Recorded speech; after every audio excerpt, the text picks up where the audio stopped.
Adam Loomis, welcome to the Single Track Podcast. Hey, thanks, Ben. It's an honor to be on here. Cool.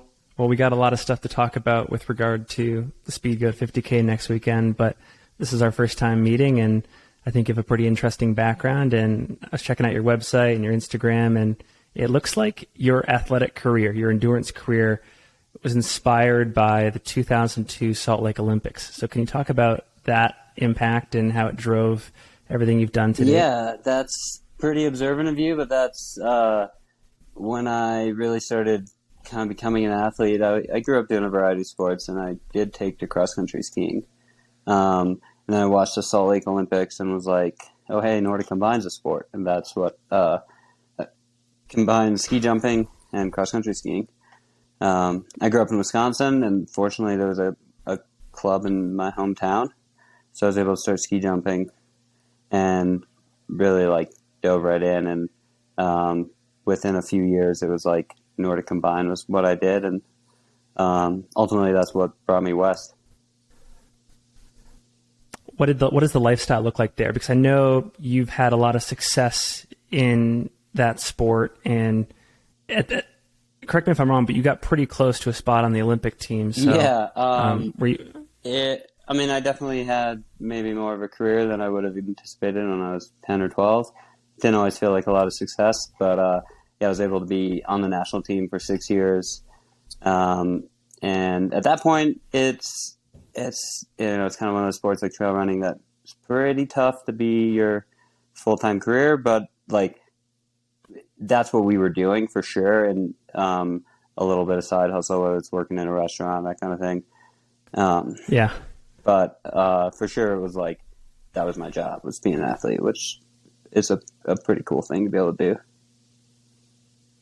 We've talked with David Sinclair, who's also racing at Speedgoat next week. Obviously, he has a pretty interesting background in Nordic. Erica Flowers as well. I'm curious, and maybe I'm the most curious about ski jumping. Are there any benefits from that sport that you see carry over to ultra running? Few and far between. Maybe in terms of physical abilities, Nordic Combine is a pretty interesting sport because they're completely opposed. So training for cross country in particular is kind of making it worse at ski jumping. In terms of how your muscles work, slow versus fast twitch. I do think that being a ski jumper, you learn to commit, you learn to overcome fear, and it's a pretty tough sport, mentally. It's just, there aren't that many people that it comes easy for. Even, Okay.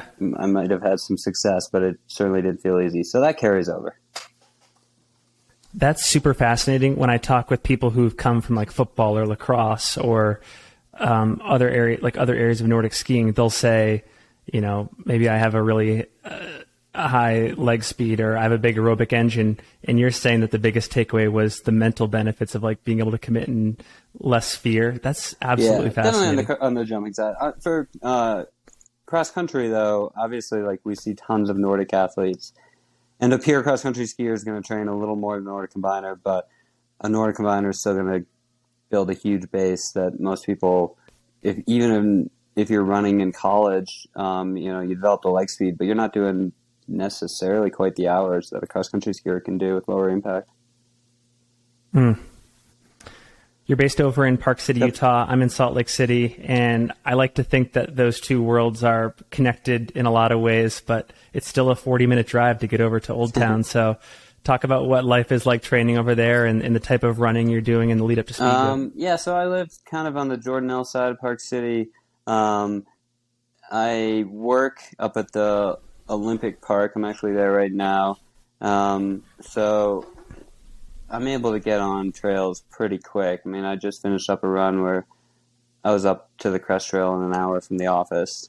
So it's maybe, not quite as awesome as if you were at the base of Little Cottonwood or a couple places, but honestly, it's pretty good. And now this time of year when all the trails are open, you're able to get on, just so many trails, and pretty easy to pop into the high country and cruise over to Mill Creek. Yeah, right on. Well, I think one thing I'm curious about is your motivations for this year's Speedgoat 50K, because you had a great race there last year. You had a great race at the Bear as well, now that I think about it. That's a whole nother conversation. But what are your motivations for returning to Speedgoat this year? I mean, I really enjoyed the race in, parentheticals, because enjoy is maybe not the word for it, but it's a cool race. And it's kind of like the epitome of a mountain race in Utah. I mean, Wasatch is up there, of course. But the timing of it works really well because I put on an event next week that it's like my busiest week of the year. Or sorry, the week after Speedgoat. So it's like a week where I'm forced not to run. So I might as well go into it tired. And yeah, last year went beyond expectations, I would say, especially with the way I felt going in. So I was hoping to come in a little sharper this year. And kind of had some ups and downs. I had pretty good training from middle of May through June. And 2 weeks ago to a week ago was out with COVID. So I don't know. We'll see. Are there any things you're doing differently strategically in training this time around, now that you know what you know about the course and the demands? And because I'm guessing the goal here is to improve on what you did last year, maybe a higher place, faster time, stuff like that. Yeah. Well, I didn't race at all in June for a couple of reasons. Partly coming back from an injury in May, but also just to get a really good training block and try to progress in ways that I was never doing something that I'd be sore for 3-4 days. So which I tend to do. I feel good and I go out and I beat myself up. So just having some consistent load and definitely trying to match vertical it's pretty hard to do, but at least, throughout a week rack up close to like the proportion of the Speedgoat. But like I said, it's tough to do. Yeah, right on. Well, man, I'm curious because any chance I get to help prop up athletes in the local Salt Lake scene, I do it. I'm curious, you've had a ton of success here in the Wasatch. Do you have any longer-term goals in the sport? Like, are you going to go race over in Europe or compete for a race like Western States? Anything like that? This year my plan is to run Rabbit Run, which is, a little more of a step up from the Bear typically. Long term, I mean, everyone's dream, of course, is to get over to UTMB. Western States, as also a ski mountaineer, doesn't have a ton of appeal. It's early and hot and a lot of running. But I've certainly fallen along with the Hard Rock those last 24 hours. And yes, that style, I mean, obviously everyone wants to do Hard Rock, but like that style is definitely what gets me excited about mountain running. And I think there's a lot of races out there very similar to Hard Rock that are not quite in the public eye, but they're getting there, like Stanhope in Ohio.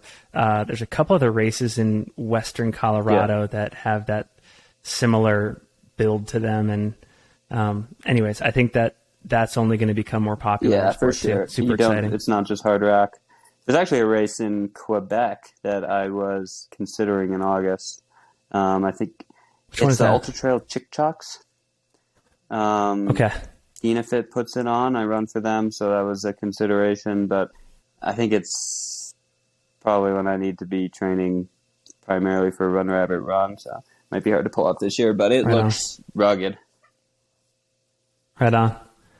Well, man, it's been great to chat. Last question I got for you. You said you're a Dynafit athlete. What shoes are you wearing on race day? What does Dynafit produce that's good for a course like Speedgoat? So the Ultra 100 has been my go-to. I mean, I didn't take them off once last year in the Bear, and I raced Speedgoat with them. A little bit on the fence as to whether I'll wear the DNAs that are a little more of a lighter race shoe. That'll be a game day decision. Yeah. But I think either way, won't go wrong. It's tough because it's a shorter race, but it's also 10,000 feet of vert on your leg, so it's kind of nice to have some cushion. Right on. I got to ask you this, because if I don't ask you this, I'm going to be kicking myself later. Caleb, who paced you at the very last year, said that your run at that race was phenomenal. I think you ran like a top 5 or a top 6 time ever.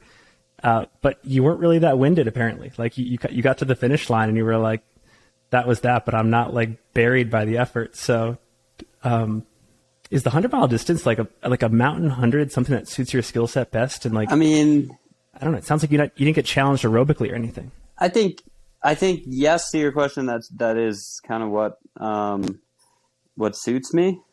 But I had a day, and not, who knows that the next time or the next 3 times are going to go like that.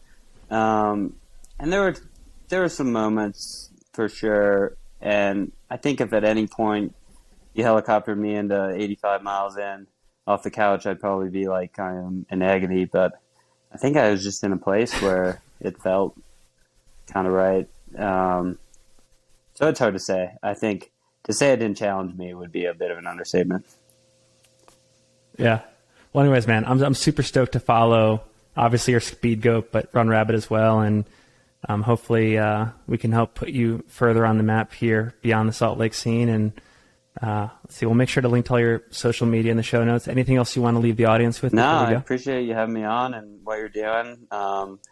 It's awesome right now how much media and excitement is coming out around the mountain and ultra world, and you guys are doing a great job. So I love it.